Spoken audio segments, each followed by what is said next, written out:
চাহ খাব পামনে আজি? খুৰা চাহ হৈছে, মই নিছো, আপুনি ৰখচোন। বন্ধু বান্ধৱীসকল, এয়া হৈছে জুৰি। জুৰিৰ মাক দেউতাক তাইৰ 5 বছৰ বয়সতে এটা পথ দুৰ্ঘটনাত মৃত্যু হৈছিল। তাৰ পিছৰে পৰা তাই খুৰাক খুৰীয়েকহঁতৰ লগত থাকিবলৈ লয়। দে চাহকাপ দে। অ' খুৰা, আজি আপুনি ঘৰলৈ আহোঁতে ৰিম্পিক যে আনি দিছিল ঘড়ী, তেনেকুৱা ঘড়ী এটা মোকো আনি দিব নি? সেইদিনাখন আকৌ দোকানত তেনেকুৱা ঘড়ী অকল এটাই আছিলে। আজি চাওঁ বাৰু, যদি পাওঁ লৈ আহিম। খুৰাই মোলৈ ঘড়ী আনিব। জুৰি, কি লাগে তোক? নাই মানে মই খুৰাক ৰিম্পিৰ নিচিনা ঘড়ী এটা আনি দিব কৈছিলোঁ মোক। যিটোকে দেখো সেইটোকে লাগে তোক?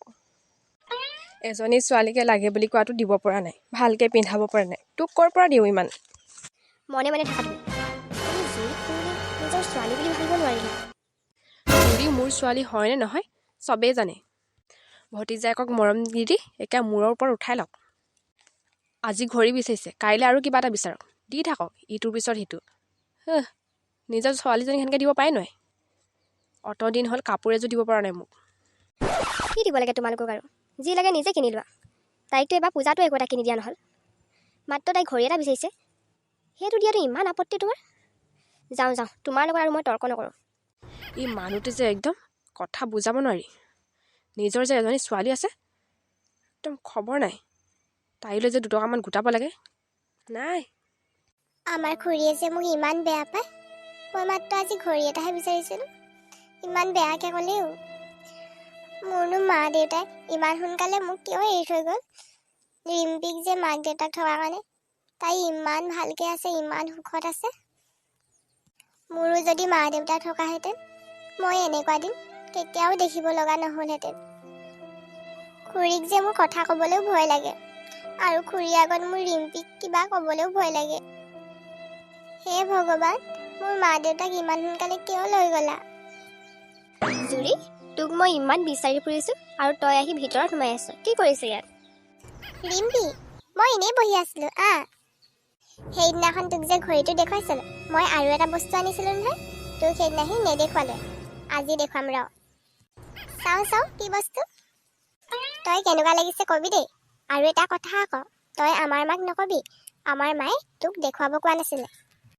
হ'ব, নকওঁ, তই দেখুৱা এতিয়া। এইটো চা, কেনেকুৱা লাগিছে ক এতিয়া। ইমান ধুনীয়া লাগিছে চোলাটো, তোক পিন্ধিলে যে বহুত ভাল লাগিব। এতিয়া মই থৈ দিওঁগে দেই, নহ'লে মায়ে দেখিলে মোক গালি পাৰিব। হ'ব যা। ৰিম্পি, ক'ত আছা? এইপিনে আহাচোন। কোৱা, কিয় মাতিছিলা? এই গাখীৰ গিলাচ খাই ল। নাই দেই, মোৰ এতিয়া গাখীৰ খাব মন নাই যোৱা। খাবলৈও ইমান জোৰ কৰিব লাগেনে? জুৰিয়ে দেখাৰ আগতে খাই ল। আৰে মা, মোৰ খাবলৈ একেবাৰে মন নাই অ'। আৰু অলপ চিঞৰ, জুৰিয়ে শুনাকে। দিয়া খাওঁ। তোমাৰ পৰা মানে একেবাৰে নোৱাৰি একদম। অ' মা, আজি আমি বিয়ালৈ কেতিয়া যাম? তই গাখীৰ গিলাচ খাই ওলাবিগৈ।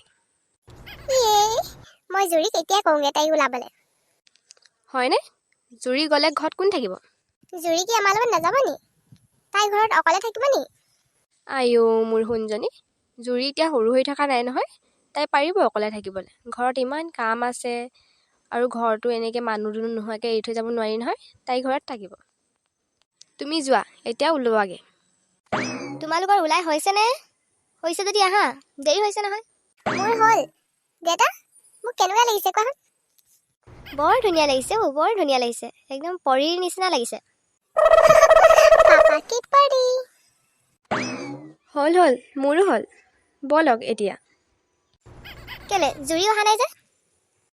দেউতা, জুৰি নাযায়, তাই ঘৰত থাকিব।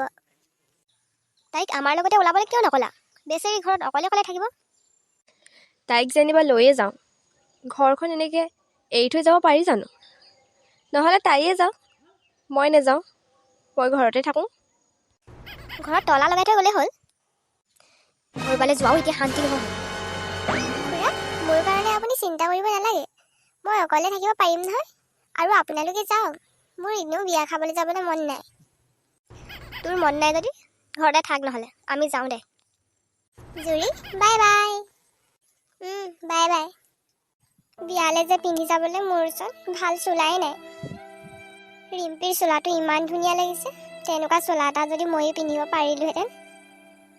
যাওঁ, পাকঘৰত কাঁহী বাতি পৰি আছে, সেইবোৰকে ধুই চাফা কৰোঁগৈ। साथिया तूने क्या किया, बेलिया तूने क्या किया, तुझसे नाराज नहीं जिंदगी, हैरान हूँ मैं, ओ हैरान हूँ। আহচোন জুৰি বহি। কিবা ক'ব নি খুৰী? তোকনো কি ক'ম, দুখৰ কথাবোৰ ক'বলৈও মানুহ নাই। দেখিছই নহয় খুৰীয়াৰৰ কি গতি। ইমান জোৰা টাপুলি মাৰি চলিবি আৰু। দিনে ৰাতিয়ে চিন্তা নুগুচা হ'ল বুজিছ। ৰিম্পী আৰু তোকে দুইজনীকে পঢ়োৱাটো আমাৰ কাৰণে টান হৈ পৰিছেও। কিমান টকা দিম, দুইজনী একেটা ক্লাছৰে। এডমিশ্যন হ'লেও দুইজনী কৰিব লাগে, ফৰ্ম ফিল আপ হ'লেও দুইজনীয়ে কৰিব লাগে। কিমান টকা দিম। খুৰাৰ কথা জানই নহয়, ধাৰ ঋণ কৰি হ'লেও পঢ়াব। তথাপি মনৰ কথা খুলি নকয় নহয়। ৰিম্পীকটো কিবা এটা কৰি হ'লেও পঢ়াবই লাগিব। আমাৰতো আৰু তাইৰ বাহিৰে কোনো নাই। তই বুজন ছোৱালী, ডাঙৰ ছোৱালী। মই কি ক'ব বিচাৰিছোঁ তই চাগে বুজি পাইছই। হ'ব খুৰী, মই বুজি পাইছোঁ আপোনালোকৰ কথা। আপুনি আৰু চিন্তা কৰিব নালাগে, মই আজিৰ পৰা আৰু কলেজ নাযাওঁ। তই এইটো কথা খুৰাক নিজে কবি বুজিছ। মোৰ কথা নহ'লে নুশুনে নহয় খুৰাই। হ'ব দিয়ক। এইবাৰ এইক যেনে তেনে বিয়াখন দিব পাৰিলে মোৰ শান্তি আৰু। অকলে অকলে ইমান কি কথা ভাবিছাও? অঁ আপুনি আহকচোন, কথা এটা পাতোঁ আপোনাৰ লগত। কোৱা, কি কথা? সেইদিনাখন গগৈদাই কথা এটা কৈছিল, আপোনাক মই কোৱাই নাই নহয়। কি কথা? আমাৰ জুৰিক হেনো তেওঁলোকৰ ল'ৰাটোলৈ নিব বিচাৰে। আমাৰ জুৰিক বৰ পচন্দ কৰিছে। নাই নাই, এতিয়া ইমান সোনকালে জুৰিক বিয়া দিয়াৰ কথা মই ভবা নাই। ভতিজাকলে বৰ মৰম। মই কিন্তু কথা কৈ থলোঁ, গগৈদা ল'ৰাটোলৈ দিয়া নে কালৈ দিয়া নাজানো, জুৰিক কিন্তু এইবাৰ মই বিয়া দিহে এৰিম। জুৰি বেচেৰীজনী খুৰীয়েকৰ পৰা যে কোনোদিন ভাল ব্যৱহাৰ নাপালেই। কিজানিবা শাহুৱেকৰ পৰাই মাকৰ মৰমখিনি পায়। এওঁৰ লগত তৰ্ক কৰাতকৈ এওঁ সিদ্ধান্তকে মই সন্মতি দিয়াই ভাল। বন্ধু বান্ধৱীসকল, আপোনালোকে যদি ইয়াৰ দ্বিতীয় খণ্ডটো বিচাৰে তেতিয়াহ'লে প্লিজ ছাবস্ক্ৰাইব কৰি দিব আৰু লগতে লাইক কমেণ্ট কৰিব নাপাহৰিব।